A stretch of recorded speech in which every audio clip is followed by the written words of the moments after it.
Olá, que bom ter você aqui com a gente para mais um mergulho profundo nos dados. É um prazer ter a sua companhia. Hoje a gente vai caminhar juntos por uma história fascinante, mas, confesso, um pouco assustadora sobre os bastidores da nossa economia recente. A gente vai conversar com bastante calma, mas os números que estão na mesa hoje trazem uma realidade bem intensa, tá? Nós vamos conectar os pontos, saindo daquela batalha dura e diária das pequenas empresas até chegar nas cifras bilionárias das nossas estatais. O nosso roteiro de hoje é bem direto. A gente vai começar entendendo a crise das empresas e o peso do chamado custo Brasil, passar pelas estratégias de sobrevivência e depois subir o degrau para o rombo das estatais e o comparativo de gestões, até chegarmos no que podemos esperar do futuro. Vamos lá? Bom, vamos começar direto no ponto mais sensível. A onda sem precedentes de fechamento de negócios. O cenário para quem empreende no Brasil hoje virou um verdadeiro teste de sobrevivência. E os números já começam bem fortes. Dá uma olhada nisso. 2.153.840. Esse foi exatamente o número de empresas que tiveram que encerrar suas atividades só em 2023. É um salto de quase 26% em relação ao ano anterior. Para colocar isso numa perspectiva que a gente consiga visualizar, é como se, implacavelmente, 4 empresas fechassem as portas a cada minuto aqui no país. E quando a gente olha para o histórico recente, o choque de realidade é ainda maior. Pensa bem, durante os anos mais agudos da pandemia global, lá na gestão Bolsonaro, a gente teve cerca de 380 mil fechamentos em 2020 e os 518 mil em 2021. Aí você contrasta isso com esse pico absurdo de mais de 2 milhões agora em 2023. Fica muito evidente a gravidade atual, né? Mesmo com a crise sanitária mundial parando tudo lá atrás, o número de indústrias e negócios quebrando agora, na gestão atual, conseguiu ser imensamente maior. E olha, essa crise não parou por aí, ela se aprofundou. Os dados mostram que a gente atingiu o maior nível da série histórica, 5.600 pedidos de recuperação judicial. E a projeção para 2025? Quase 9 milhões de companhias inadimplentes. É um ambiente de uma insegurança gigante para quem tenta produzir. O que nos leva à grande pergunta: o que exatamente está asfixiando tanto o nosso mercado? Vamos entender o peso financeiro por trás disso. Os dados da Confederação Nacional da Indústria apontam 3 grandes vilões que formam o que a gente conhece como custo Brasil. Em primeiro lugar, disparado, altíssima carga tributária, sufocando mais de 30% do setor. Depois vem a desvalorização cambial, o nosso real enfraquecido, que encarece tudo que é importado. E fechando essa conta pesada, as altas taxas de juros, que afetam 25% do setor e tornam o crédito uma missão quase impossível. E essa citação aqui do Monitor Mercantil resume a situação perfeitamente.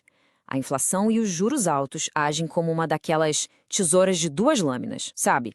De um lado, cortam o poder de compra de quem vai consumir, do outro, sangram o caixa de quem está produzindo. A empresa fica literalmente esmagada no meio disso tudo. Então, diante de um cenário tão hostil, como é que se mantém o negócio vivo hoje?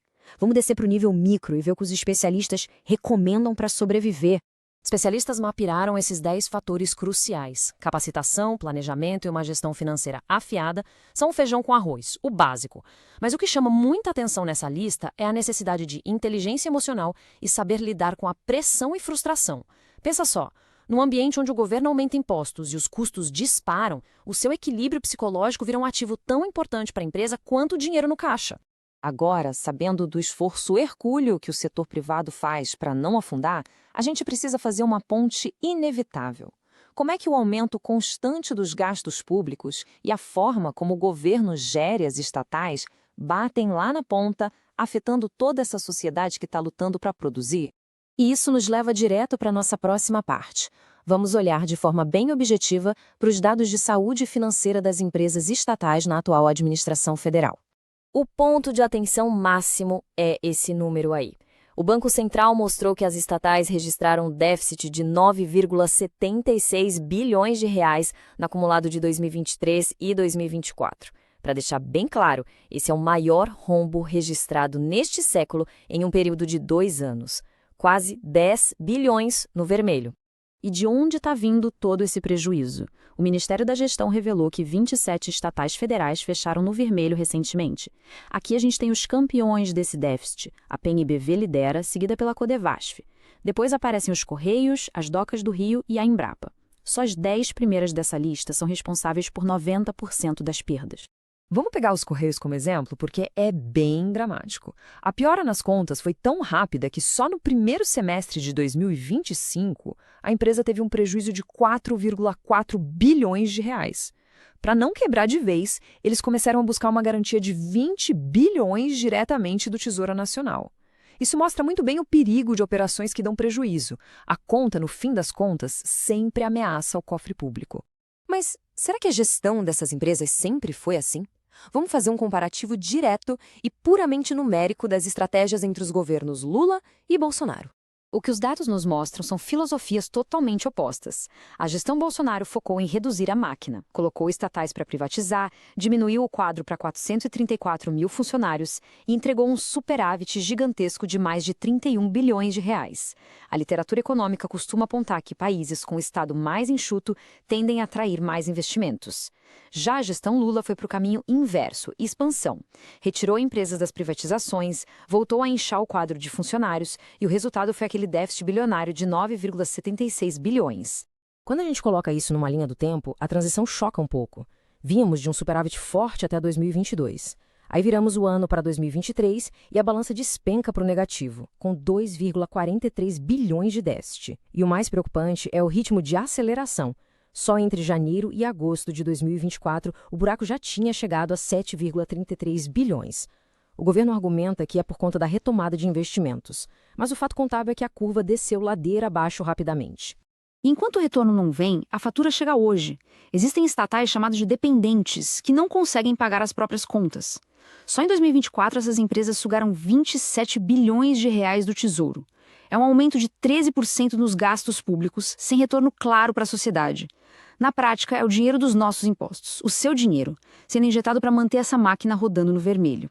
Com toda essa base de dados da mão, a gente chega na reta final. O que tudo isso indica para as nossas perspectivas de futuro? É aqui que a gente encontra o maior paradoxo do Brasil. De um lado, a realidade macro está sufocante. Milhões de empresas quebrando, impostos altos, dívida pública subindo. Mas do outro lado, olha o otimismo micro. Em 2025, impulsionados pelo acesso a crédito, os brasileiros abriram um número recorde de 5,1 milhões de novos pequenos negócios. É a prova da resiliência impressionante de um povo que precisa gerar a própria renda, não importa a barreira que coloquem na frente. E isso nos deixa com uma reflexão final muito séria. Nós vimos os dados frios. A gente tem uma máquina pública inchada, que quebra estatais, gasta muito e precisa de cada vez mais impostos para se sustentar.